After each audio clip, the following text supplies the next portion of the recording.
Okay, so welcome to my channel. I have been thinking about doing this for quite some time, and now I have so much time being quarantined. Like us all, I'm sure we all went off the rails at first, but now I'm focusing in on the creative stuff that I want to do. I'm always cooking, and this is going to be just kind of like a little glimpse into the stuff that I do cook on the daily.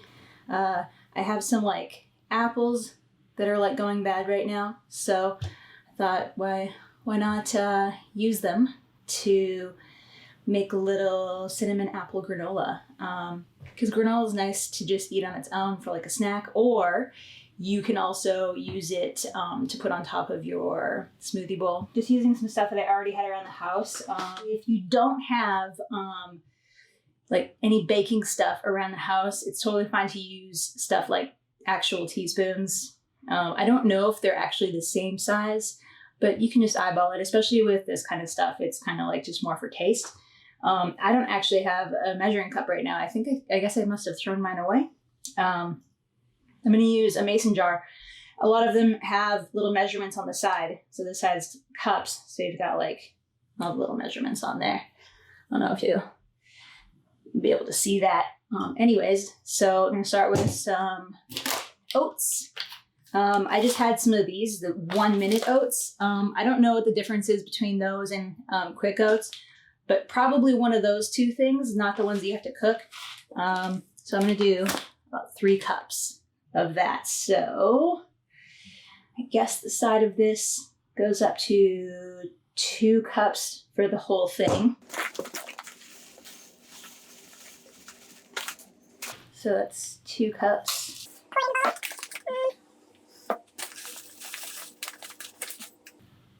Maybe a little bit more. Doesn't super matter. The measurements are kind of like loose on this kind of stuff. I also should mention that I did cut up some apples pretty thinly, making some apple chips to go in with this. So literally all I did was core them, chop them up really tiny, put them on a couple of like cake baking sheets, like flat round sheets.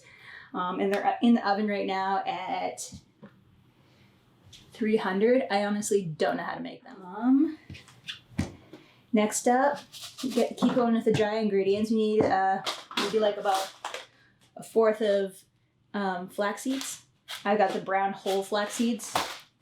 Again, really don't know what the difference is between those and whatnot. So there's 1/4 of a cup. I think that's actually exactly 1/4 of a cup. I kind of just like wrote down some random stuff. I got this like thing of sliced almonds. I'm just gonna pour the whole thing in, but just for consistency, I'll tell you how much is in there. So about a cup. About a cup of almonds. If you don't like nuts or are allergic to them, sub it out for something else. So next up we can do a pinch of salt. I've got just the pink Himalayan salt. I don't know about anybody else, but I don't tend to add a white salt to any of my meals, just because it gives you a weird feeling in your stomach, or at least it gives me a weird feeling in my stomach.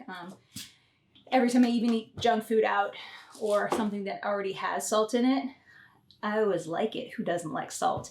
But anyways, besides the point, let's see here. 1 to 2 teaspoons of cinnamon I wrote down.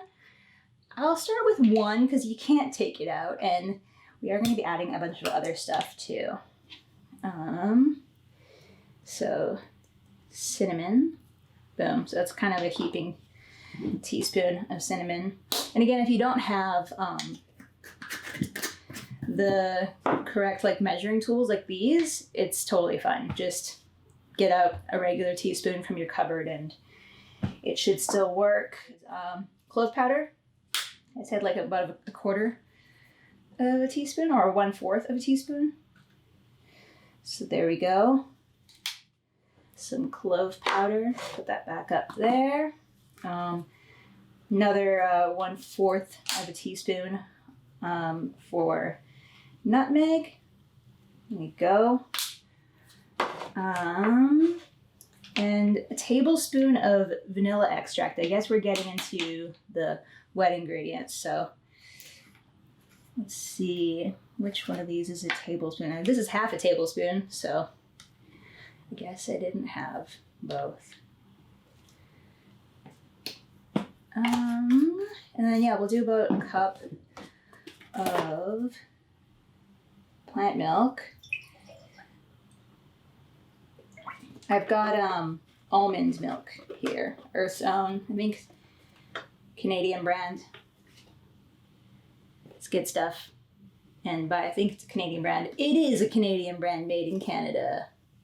Not like that matters. I mean, maybe we'll only get stuff from Canada from here on out during this interesting time in the world.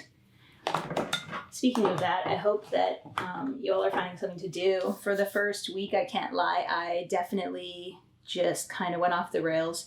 I stayed inside, but probably a little bit too much partying, so I'm mellowing out now, getting back into a normal person routine because that's not the best way to live. It doesn't make you feel really good. I think that might be it. I did write down to add some olive oil maybe, but I'm gonna mix this around and see how this goes. I don't really like adding oil to anything, but I don't have to. Yeah, I don't know. I guess I need some sort of spoon. This should do.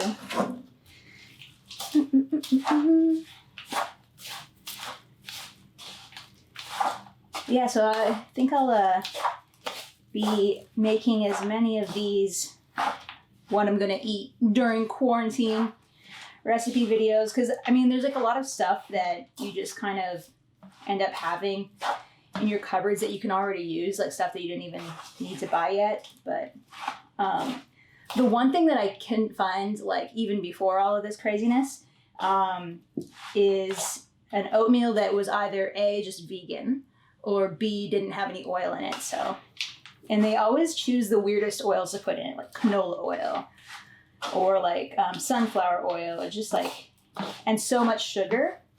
I'm not a huge fan of adding sugars if you don't have to. This actually looks pretty good. I don't think I need to add oil to it, but we'll see.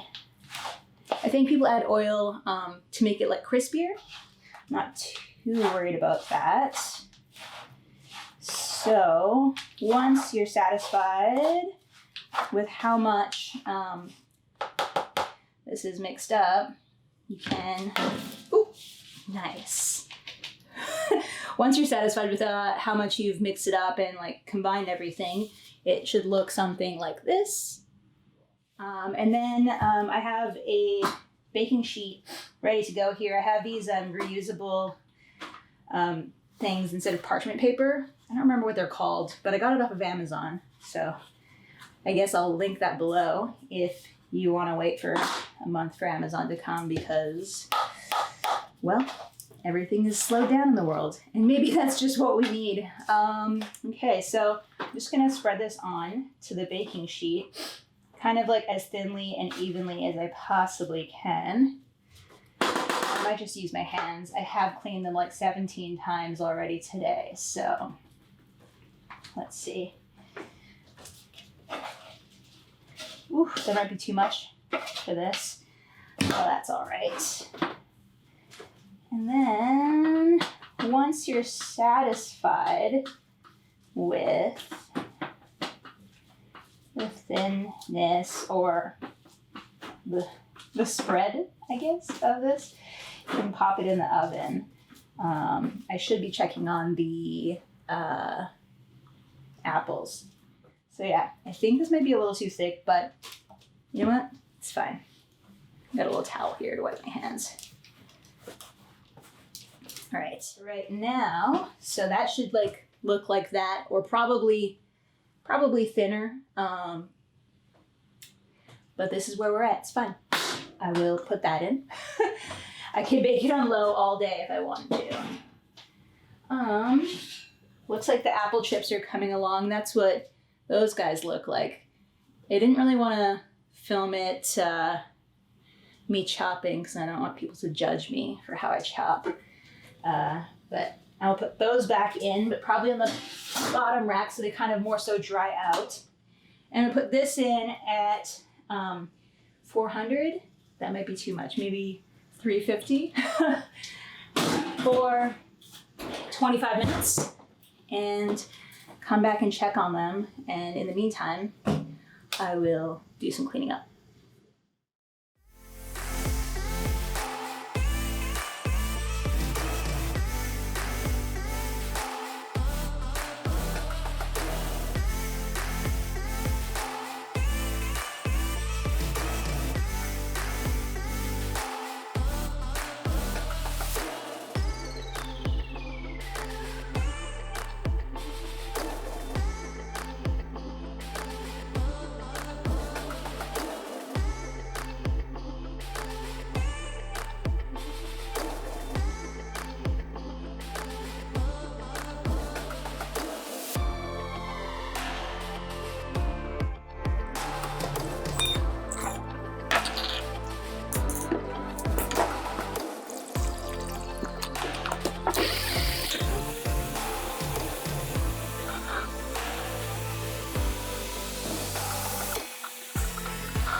All right, so I had that in for about 2 hours. Not gonna lie, it took a lot longer than I thought it would.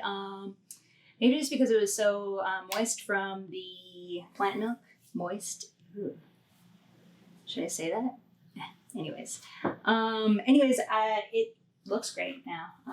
I've let it cool down a little bit. It's still a bit warm, but looks pretty good. Gonna break it up a little bit more. I kind of like pulled it out midway through, broke it up with a spatula, put it back in. The apples are still baking. So those might have been a fail. However, it's really good. I'm sure you can tell I'm a little bit flushed right now. I was spending my time doing a shoulder workout. I don't know. I'm really bad at flexing. Anyways, I made a post-workout smoothie. Got mangoes, blueberries, frozen banana, plant milk, and I think that's it. Nothing crazy. Oh, and some peanut butter. So yeah, for my purpose, my main purpose for this granola recipe was to spice up my post-workout bowls. So there we go. Just put a bit of that on there. And the best part is like, yeah, there's no oil, no added sugars. Of course, you can add sugar if you want. I'd recommend adding something else, like, I don't know, if you could add agave probably. I can never find it when I'm looking for it anywhere. In any case, I like it like this. Tastes great, looks great. So there it is. I hope that you try it. And if you do, let me know in the comments. I hope you enjoyed this. I am getting used to being in front of the camera, so I could be pretty awkward, but that's all right. Like and subscribe if you'd like to see more. I guess I should say smash that like button. It's like my face. Anyways, I hope you guys enjoyed this, and I'll see you around for the next one.